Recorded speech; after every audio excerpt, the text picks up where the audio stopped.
জনগণ আওয়ামী লীগকে রাজনীতি করার সুযোগ দিলে বিএনপির কিছু বলার নেই বলে জানিয়েছেন দলের সিনিয়র যুগ্ম মহাসচিব রুহুল কবির রিজভী। সকালে রাজধানীর উত্তরায় দক্ষিণ খানে দুস্থদের মাঝে ঈদ সামগ্রী বিতরণ অনুষ্ঠানে তিনি একথা বলেন। জুলাই আন্দোলনে গণহত্যায় জড়িতদের বিচার নিশ্চিত করার দাবি জানিয়ে রিজভী বলেন, আওয়ামী লীগের অপরাধীদের বিচার নিশ্চিত হওয়ার পর জনগণ তাদের রাজনীতি করার সুযোগ দিলে বিএনপির কিছুই বলার নেই। তিনি আরও বলেন, আওয়ামী লীগ রাজনীতি করতে পারবে কিনা এমন প্রশ্ন উঠছে, অথচ এই প্রশ্ন উঠছে না যারা গণহত্যা চালিয়েছে তাদের বিচার হবে কিনা।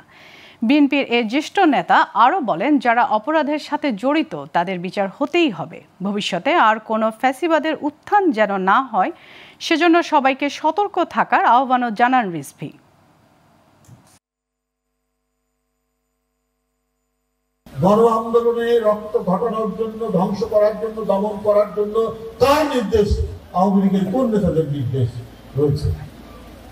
আপনারা একবার বিচার দ্রুত নিশ্চিত করতে পারলে আওয়ামী লীগের পুরনো দল, এখন সেই দল যারা অপরাধী, অপরাধের বিচার হলে তারপরে জনগণ কাছে গিয়ে তারা জনগণ যদি তাদেরকে রাজনীতি করার সুযোগ দেয়, সেখানে তো আমাদের কিছু বলার নাই।